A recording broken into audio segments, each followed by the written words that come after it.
Salutations YouTube, Lord Gatheridge here. If you saw my last video and liked it, thank you. You know that I'm starting to do a series about serial killers. Started the first one with Dennis Nilsen, and this one I actually put a poll and it got 50-50. So I'm not going to do either of those two killers. I'm going to do a completely different one. And how I said that Nilsen was one of my favourites, this one is my favourite. So without further ado, I'm just going to get straight into it. It started on 30th of October 1975 when a Leeds milkman on his rounds saw a shapeless bundle laying on a bleak recreation ground. He went over to investigate and found a woman sprawled on the ground, her hair matted with blood and her body exposed. Her jacket and blouse had been torn open. Her bra was rucked up and her trousers had been pulled down below her knees. There were 14 stab wounds in her chest and stomach. The milkman did not see the massive wound on the back of her head that had actually caused her death, having been attacked from behind. Having been attacked from behind, 2 vicious blows had been delivered with a heavy hammer, specifically a ball-peen hammer, smashing her skull. The stab wounds had been inflicted after she was dead. The body belonged to a 28-year-old mother of 3, Wilma McCann, who had regularly hitchhiked home after spending nights on the town. She had died just 100 yards, which is about 91 metres, from her home, a council house in Scott Hall Avenue. Post-mortem blood tests showed that she had consumed 12 to 14 measures of spirits on the night of her death. Although her clothes had been interfered with, her knickers were still in place and she had not been raped. There, therefore, seemed to have been no overt sexual motive for her murder. Her purse, however, was missing, so in the absence of any other discernible motive, the police regarded her murder as a callous byproduct of robbery. This opinion was reassessed, however, when a second killing occurred in Chapeltown, which is specifically the red light district of Leeds, 3 months later. Not all of the women who worked in the area were professional prostitutes. Some women sold sex in order to earn some extra cash, such as the 42-year-old Emily Jackson, were enthusiastic amateurs who sold their bodies in exchange for fun. Emily lived with her husband and 3 children in the respectable Leeds suburb of Cherwell. On 20th of January 1976, she and her husband went to the Gaiety pub on Roundhay Road, which is a popular venue with both Chapeltown irregulars like Emily and their prospective clients. After leaving her husband in the main lounge, she went searching for business. An hour later, she was seen in the car park getting into a Land Rover. At closing time, her husband finished his drink and took a taxi home alone. His wife, he assumed, had found a client for the night. Can I just state, if my wife was a prostitute, I would not stay with her. Anyway, I digress. Emily Jackson's body was found the next morning huddled under a coat on open ground. Like Wilma McCann, although her breasts had been exposed, she was still wearing her knickers. She too had been killed by 2 massive blows to the head that had been inflicted by a ball-peen hammer. Her neck, breasts and stomach had been stabbed over 50 times. Her back had been gouged with a Phillips screwdriver, and the impression of the heavily ribbed sole of a size 7 Wellington boot, I think it was Dunlop, was stabbed on her right thigh, and that was the only real clue they had. The post-mortem indicated that Emily had sex before the attack, although not necessarily with her murderer. Once again, there seemed to be no clear motive for the killing. Over a year later, on February the 5th, 1977, the 28-year-old part-time prostitute Irene Richardson left her tawdry rooming house in Chapeltown half an hour before midnight in order to go dancing. On the following morning, a jogger running through Soldiers Field, which is a public playing field, a short car ride from Chapeltown, saw a body laying slumped on the ground. It turned out to be that of Irene Richardson. Because she was laying face down, the 3 massive blows that had shattered her skull were obvious. Her skirt and tights had been torn off, her coat had been draped over her buttocks, and her calf-length boots had been removed from her feet and lay neatly across her thighs. Her neck and torso were studded with knife wounds. The post-mortem indicated that she had not had sex before her death and that she had died only 30 minutes after leaving the lodgings. Following the murder of Irene Richardson, the police were able to link the 3 cases. They were plainly the work of a serial killer. Parallels with Jack the Ripper quickly sprang into public imagination, and the murder of Wilma McCann, Emily Jackson and Irene Richardson soon became known as the Yorkshire Ripper. It was obvious that the Yorkshire Ripper was preying on prostitutes in Leeds, typical Bradfordian. So the working women of Chapeltown moved in droves to Manchester, London and Glasgow, while those who could not afford to travel so far from home began plying their trade in nearby Bradford, which is the best city on earth, mainly because I'm from there. The Yorkshire Ripper's next victim, Patricia Tina Atkinson, however, was a Bradford girl who lived in Oak Lane. I butchered that word then, Bradfordian. She was a Bradford girl who lived in Oak Lane, just around the corner of the city's thriving red light district. On the evening of 23rd of April 1977, she went to her local pub, the Carlisle, for a drink with friends and reeled out shortly before closing time. When nobody saw her the next day, it was assumed that she was at home, sleeping off the effects of the previous night. The following evening, some friends visited her flat and found the door unlocked. Inside, they discovered her covered with blankets, laying dead on her bed. It seemed that she had been attacked as she entered the flat. 4 hammer blows had been smashed in the back of her head, and she had then been flung onto the bed, after which her clothes had been pulled off. She had been stabbed in the stomach 7 times, and the left side of her body had been slashed to ribbons. There was also a size 7 Wellington boot print on the sheet. The footprint belonged to a man called Peter Sutcliffe, who believed that he was on a moral crusade to rid the streets of prostitutes. The eldest of John and Kathleen Sutcliffe's 6 children, he was born in Bingley, a dour-looking town 6 miles, which is about 10 kilometres north of Bradford. A timid child and later an inscrutable young man, he had always been regarded as something of an outsider. Being small and weedy, he had been bullied at school and clung to his mother's skirts. Well, the saying actually goes, is tied to her apron strings. Heard that on the documentary. Although his younger brothers had inherited their father's appetite for life, the opposite sex, and the consumption of large quantities of beer, Peter liked none of those things. Despite taking no interest in girls, as an adolescent he spent hours preening himself in front of the bathroom mirror and later took up bodybuilding. After leaving school at 15, he took a job as a grave digger and regularly joked about having thousands of people below me where I work now.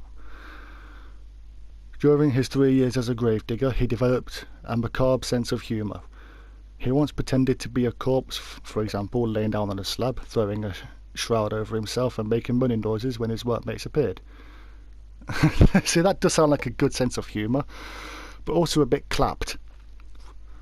For their part, they called him Jesus, because of his biblical-looking beard. Yeah, from what I heard, it was a finely coiffed jet black beard. Anyway, at his trial, Sutcliffe claimed that he had heard the voice of God while working at the cemetery. He said that he had been digging a grave when he had heard a voice emanating from the cross-shaped headstone telling him to go out on the streets to kill prostitutes. Despite the youthful Sutcliffe's good looks, girls were not attracted to him. He had his first proper girlfriend, called Sonia, who was a 16-year-old schoolgirl who he had met in his local pub, who suffered from the same type of introversion as Sutcliffe. On Sundays, they would sit lost in conversation in the front room of her house. She would speak to other members of the Sutcliffe family only when it was absolutely unavoidable. As a devout Catholic, Sutcliffe was devastated when he learned that his mother was having an affair with a neighbour, a local policeman. His father arranged for all of his children, including Sutcliffe, who was accompanied by his bride-to-be Sonia, to be present at a Bingley hotel to witness a humiliating confrontation with his wife. Having arrived at the bar, believing that she was meeting her boyfriend, only to be greeted by her husband and children, Kathleen was then forced to show the family the new nightdress that she had bought for the tryst. This incident was particularly painful for Sutcliffe, who had early discovered that Sonia also had a secret boyfriend.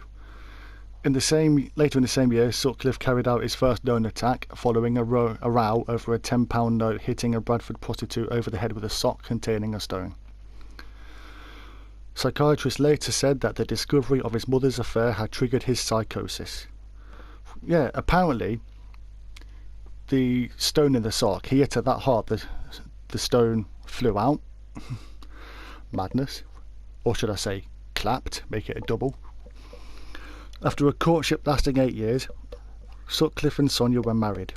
After spending the first 3 years of their married life living with Sonia's parents, they then moved to a large detached house in Heaton, which is a middle-class suburb of Bradford, which they kept immaculate. Sorry about that. On the evening of Saturday, 25th of June 1977, Sutcliffe gave his wife a lift to the Sherrington nursing home where she worked at night. With his neighbours, Ronnie and Peter Barker, not to be confused with Peter Parker, Spider-Man, he then went on a pub crawl around Bradford, ending up at the Dog in the Pound. At closing time, they went to get some fish and chips.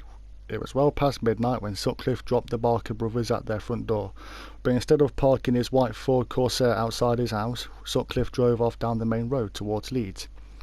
At around 2 a.m, illuminated by the street lights of Chapeltown Road, he saw a young woman wearing a gingham skirt. As she passed the Hayfield pub and turned left down Reginald Terrace, Sutcliffe parked his car, got out and began to follow her down the quiet street. The next morning, a girl's body was found lying next to a wall by a group of children on their way to a nearby adventure playground. Imagine seeing that, mate. You're a kid and you stumble across a body. Madness, I'd be traumatised for life. She had been struck on the back of the head and dragged for 20 yards, which I think is about 18 metres, give or take, and then hit twice more. She had also been stabbed once in the back and repeatedly through the chest, which was the trademarks of the Yorkshire Ripper. And they were unmistakable. But the victim had not been a prostitute. Jane MacDonald was only 16 and she had just left school to work in the shoe department of a local supermarket. On the night of her death, she had been out with friends in Leeds and was on her way back to her parents' home, which was just a few hundred yards from where her body was found when she was attacked. The murder of a teenage girl gave the investigation new impetus? I don't fucking know. When the September of 1977, by the September 1977 even, I can't speak today, the police had interviewed almost 700 local residents and had taken 3,500 statements, many of them from prostitutes who worked in the area. 2 weeks after the killing of Jane MacDonald, the Yorkshire Ripper savagely attacked Maureen Long on some waste ground near her home in Bradford. By some miracle she survived, but her description of her assailant was too vague to be of help to the inquiry. The investigation staff was subsequently increased to 304 full-time officers who had soon interviewed 175,000 people, taken 12,500 statements and checked out 10,000 vehicles. Their main problem was that they had no idea of the type of man for who they were looking for. It is furthermore doubtful whether anyone would have suspected the long-distance lorry driver Peter Sutcliffe. He worked for a company I don't think is actually around anymore, but the company was T&WH Clark Holdings. The 31-year-old was a polite and mild-mannered neighbour and hard-working and trusted employee, a good son and a loyal husband, allegedly. He was the sort of man who did jobs around the house or tinkered with his car at weekends. Nothing about him suggested that he was a mass murderer. Okay, just to clarify, a mass murderer and a serial killer are not the same things. Mass murderers are like Stephen Paddock, the Vegas shooter, killing a lot of people in a short amount of time. Serial killers, like the man I'm talking about, killed many people throughout years. Months, days, years, anyway. And those who knew him would have even been surprised if they had seen him picking up prostitutes, although that was what he regularly did.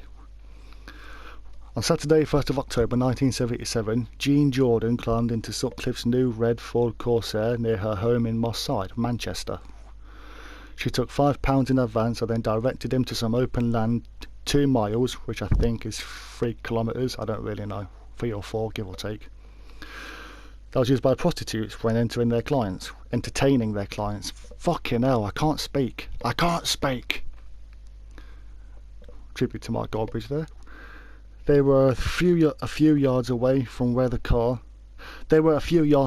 car when Sutcliffe smashed a hammer onto Jean's skull, hitting her again and again, 11 times in all.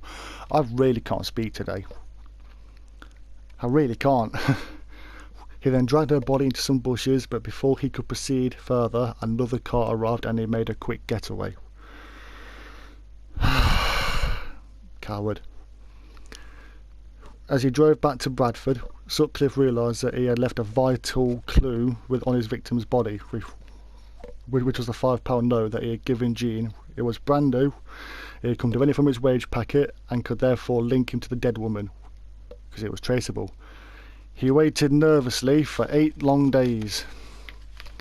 During that time, however, nothing appeared in the press about Jean's body having been found, so he risked returning to Moss Side to try to recover the £5 note. Despite a frantic search, he could not find Jean's handbag, and in his frustration he started to mutilate her body with a broken pane of glass.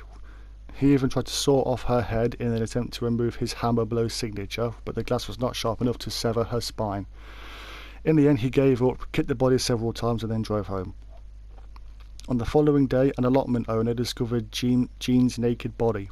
The damage to her head had rendered her unrecognisable, and there was no evidence among her scattered clothing with which to identify her. But she was later identified from a fingerprint on a lemonade bottle that she had handled before leaving her home for the last time. The police, however, did find the £5 note and immediately set about tracing it. Over the next 3 months they interviewed 5,000 men. One of them was Sutcliffe, but when the detectives saw Sutcliffe's well-appointed house, they discounted him from their inquiries. Sutcliffe's next victim was the 18-year-old Helen Ritka, who shared a miserable room next to a flyover in Huddersfield with her twin sister Rita. Both were prostitutes who worked as a pair in the red light district around Great Northern Street. Because the Yorkshire Ripper's murders had scared them, they had devised a system in which they hoped would keep them safe. Basing themselves outside a public toilet, when one sister was picked up separately, the other wrote down the number of the client's car. After giving their clients precisely 20 minutes, they then returned to the toilet. Ultimately, this system went terribly wrong. On the snowy night of Tuesday, 31st of January 1978, Helen returned to their usual rendezvous 5 minutes early.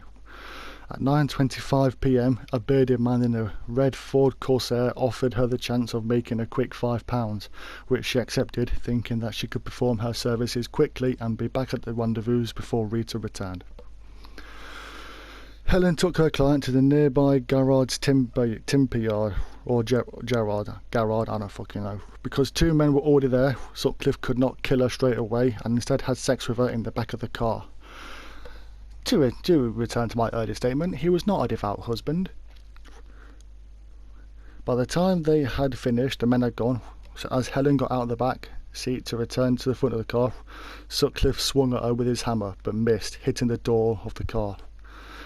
His second blow, however, struck her on the head, and then he hit her 5 more times until the walls of the foreman's shed, which was just a few feet away, were spattered with blood.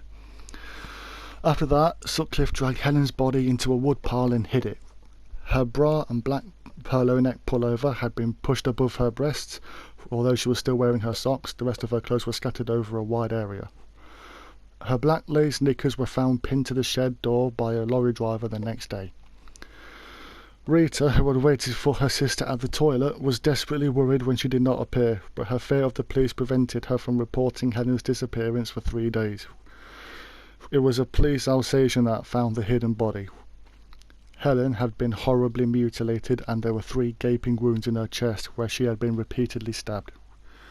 The Yorkshire Ripper's latest victim had disappeared from a busy street, and police later traced 100 passers-by, eliminating all but 3 cars and 1 stocky fair-haired man from their inquiries.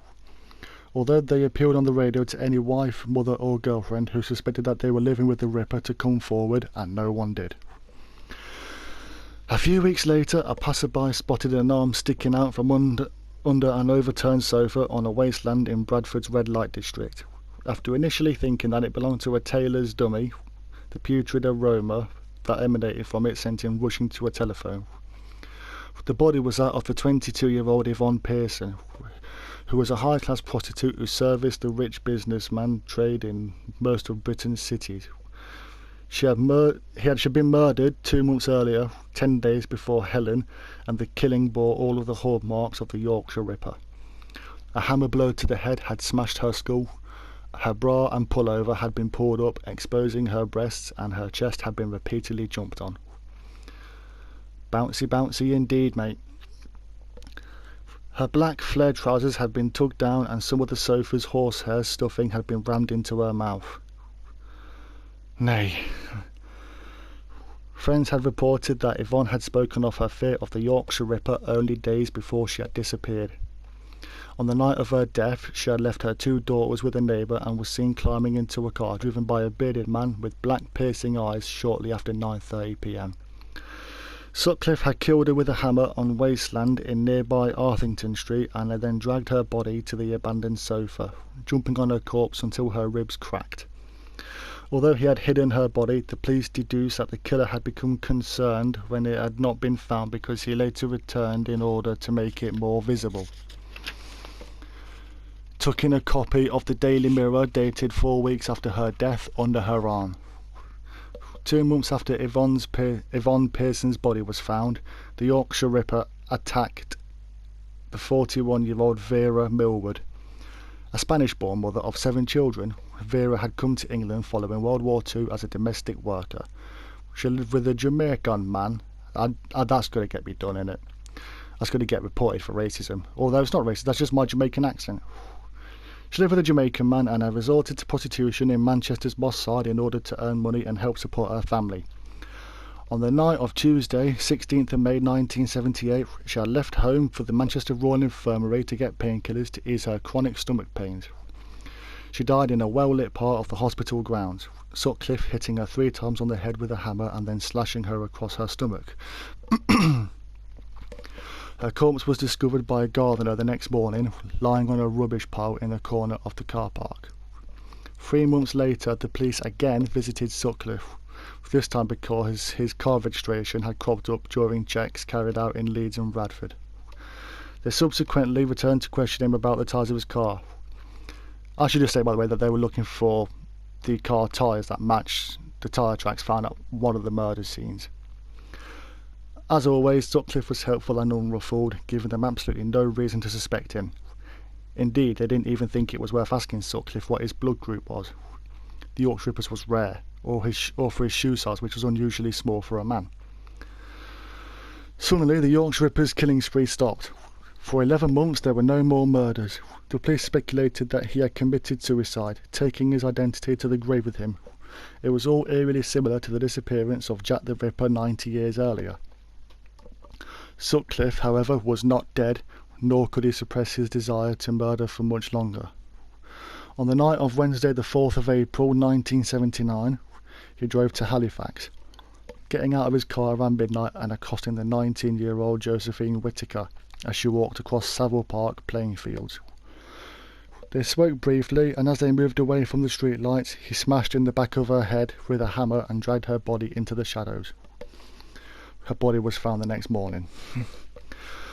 In common with Jane MacDonald, Josephine Whittaker was not a prostitute. She lived at home with her family and worked as a clerk, or clerk as Americans say. I'm just going to say clerk.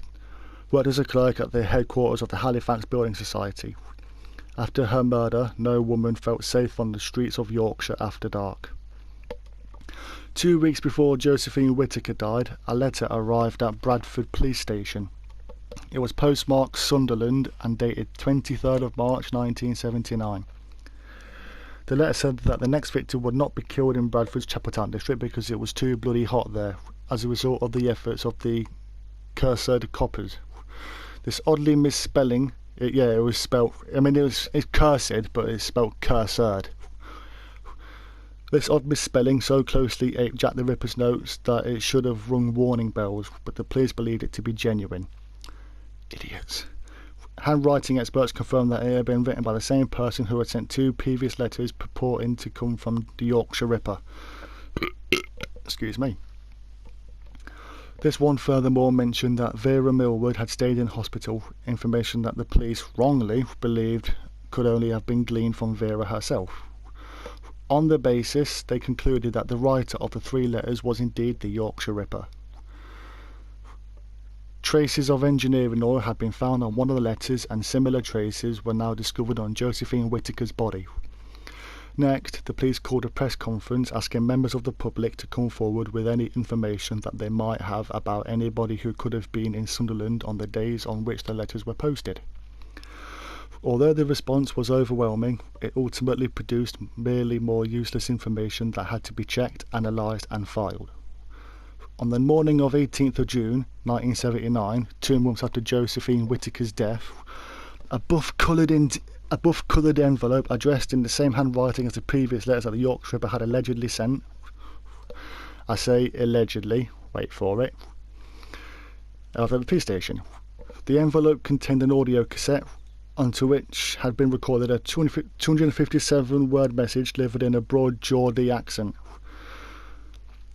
Geordie accent, that's stuff like from Sunderland, Newcastle. Just look up True Geordie and then you'll find out what the Geordie accent is. A huge publicity campaign was mounted and the public was invited to dial up and listen to the Geordie Ripper tape in the hope of that someone might recognise the voice. Within a few days more than that,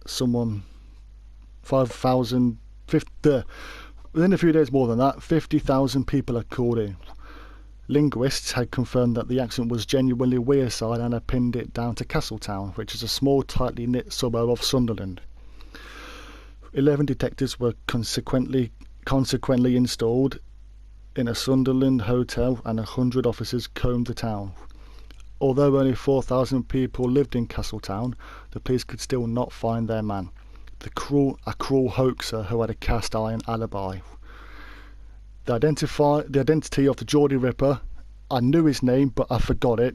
He got sent to prison. His alcoholism killed him in the 2010s. I think it was 2017, I don't really know. In July 1979, Detective Constable Lapdew again visited Sutcliffe, whose car had now been spotted in the red light district of Bradford on the 36 separate occasions. Lapdew became increasingly suspicious of Sutcliffe, but because the police force's attention was focused on the Geordie Ripper tape, at that time his report was not followed up and Sutcliffe therefore remained free to return to Bradford to dispatch his 11th victim. On Saturday 1st of September 1979, Sutcliffe was cruising the streets of around Little Horton, which is a residential area of Bradford, when about 1 a.m. he saw Barbara Leach, a student, moving away from a group of friends outside the Manville Arms. He attacked her to where she was just 200 yards, about 180 metres, I don't know, I'm bored of the maths, from the pub, dragging her body into a backyard before stabbing her 8 times. Knobhead. He then stuffed her body into a dustbin and slung an old carpet over it, and it was discovered the following afternoon. 2 high-ranking officers from Scotland Yard were sent to Yorkshire but made no progress. Although a police task force from Manchester reviewed the £5 note inquiry and narrowed the field down to 270 suspects, it too could get no further. Like everyone else in Yorkshire, Sutcliffe spoke to his family and friends about the Ripper. He made a point of picking up Sonia from work in order to protect her and was later reported to have told a workmate, "Whoever is doing all these murders has a lot to answer for." On one occasion, his colleagues at the depot even made a bet that Sutcliffe himself was the Yorkshire Ripper, at which he laughed but said nothing. The Yorkshire Ripper now took another break from killing, which lasted for nearly a year. Then on Thursday, the 18th of August 1980, he struck for the 12th time. His victim was Margaret Walls, a 47-year-old civil servant who had been working late at the Department of Education and Science in Leeds that evening, leaving at 10 p.m. to walk home.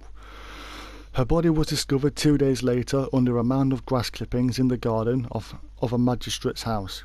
She had been bludgeoned and strangled, but because her body had not been mutilated, police did not at first realise that she was another of the Ripper's victims. 3 months later, after he had just finished eating a chicken dinner, oi oi, winner winner, Sutcliffe saw Jacqueline Hill, a language student at the University of Leeds, getting off the bus outside a KFC restaurant. His fingers were still greasy from his supper when he viciously struck her down before dragging her body to some waste ground behind the shops and attacking it savagely. Death had befallen Jacqueline so suddenly that one of her eyes had remained open, and Sutcliffe now stabbed it repeatedly with a rusty Phillips screwdriver that he had sharpened into a fine point. The Home Office appointed a special squad with which to try and solve the case, but only 6 weeks after Jacqueline Hill's murder, it had reached the same conclusion as had the West Yorkshire Police Force. It had no idea of how to crack the case. What it needed was a bit of luck. On 2nd of January 1981, Sergeant Robert Ring and Police Constable Robert Hyde started their evening shift by cruising along Melbourne Avenue in Sheffield's red light district. pardon me again. On seeing Olivia Reevers climbing into a Rover V8 3500, they decided to investigate. The driver, a bearded man, identified himself as Peter Williams. After saying that he did not want any trouble, he scrambled out of the car and asked if he could go for a piss. When the gentleman agreed, he went over to the bushes that lined the streets and dropped a ball-peen hammer and a sharp knife from a special pocket in his car coat while pretending to piss. The policeman did not notice him doing this, while Olivia was remonstrating loudly with them, complaining that they were ruining her livelihood. "Yeah, don't worry about that, love. You're looking to escape." By the time that the man strolled back to his car, however, the police had discovered that the car's number plates were false. He was accordingly taken to the police station, where he admitted that his name really was Peter William Sutcliffe. During his interview, Sutcliffe said that his main concern was that the police would tell his wife that he had picked up a prostitute. "Yeah, don't worry about that, mate. You're only a killer." Otherwise, he was calm and forthcoming and readily confessed that he had stolen the number plates from a scrapyard in Dewsbury. He was even allowed to go to the toilet alone, where he hid a second knife in the cistern. There was no concrete reason to suspect Sutcliffe of being the Yorkshire Ripper, but the police working on the case had so little to go on that when any man was caught with a prostitute, his details had to be forwarded to the West Yorkshire Police before he could be released. Sutcliffe was thus locked up for the night before being taken, unprotesting, to a Dewsbury police station the next morning. In Dewsbury, Sutcliffe proved himself to be a chatty and eager interviewee. Indeed, he was so full of himself that he made two fatal mistakes. In passing, he mentioned that he had been interviewed by Yorkshire Ripper Squad about the £5 note that he had also visited the Bradford's red light district. So one was a £5 note and the other one was the Bradford's red light district. The Dewsbury police called the Yorkshire Ripper Squad in Leeds, where Detective Sergeant Des O'Boyle discovered that Sutcliffe's name had come up several times during the course of the investigation. Having driven to Dewsbury, when O'Boyle called his boss, Detective Inspector John Boyle, in Leeds that evening, he had told him that Sutcliffe's blood group was B, the rare blood group that police knew the Ripper shared. Sutcliffe was accordingly locked in his cell for a second night. Meanwhile, Sergeant Ring had heard one of his colleagues casually mentioning that the man who he had arrested was being interviewed by the police from the Ripper Squad. After rushing back to Melbourne Avenue, he had found the ball-peen hammer and the knife that Sutcliffe had hidden in the bushes. Sonia, which you'll remember is Peter's wife, was furthermore questioned and their house was searched. Early in the afternoon of the next day, O'Boyle told Sutcliffe that they had found a hammer and a knife in Sheffield, whereupon Sutcliffe, who had been talkative up to this point, fell silent. O'Boyle said, "I think you're in trouble. Serious trouble." Sutcliffe finally spoke, saying, "I think you're leading up to the Yorkshire Ripper." And as O'Boyle nodded, Sutcliffe said, "Well, that's me." Sutcliffe's confession took almost 17 hours to complete. He said that he had begun killing after a Bradford prostitute had tricked him out of a £10 note in 1969. But at that point, he mentioned nothing about hearing a voice from God. 16 weeks later, Sutcliffe stood trial at the Old Bailey. The Crown Prosecution Service's barrister, the Defence Counsel and the Attorney General, Sir Michael Havers, had all agreed that Sutcliffe was mentally ill and that he was suffering from paranoid schizophrenia. The presiding judge would have none of this, however, and told both counsels that the jury would listen to the evidence and then decide whether Sutcliffe was a murderer or a madman. Sutcliffe pleaded guilty to manslaughter. During his testimony, he remained calm and self-assured, even managing a laugh when he recalled that when he was questioned about the size 7 Wellington boot prints that sat on Emily Jackson's thigh and Tin Atkinson's sheet, the policeman who had been interviewing him had not noticed that he was wearing the boots in question. He also claimed that he had been acting on instructions from God to clean the streets of prostitutes. The jury found Sutcliffe guilty of 13 murders and he was sentenced to a life imprisonment without the possibility of parole, or as it's called in England, a whole tariff, with the recommendation that he should serve at least 30 years. That was later changed to a whole tariff, and that he would never get out of prison for as long as he lived. He was then sent to Broadmoor, which he spent about 30 years there, costing him millions and millions of pounds. Then I can't remember what prison he was sent to after that, but he died in 2020, allegedly, from COVID. I say allegedly from COVID. Obviously he's dead, but I don't believe it was COVID because he had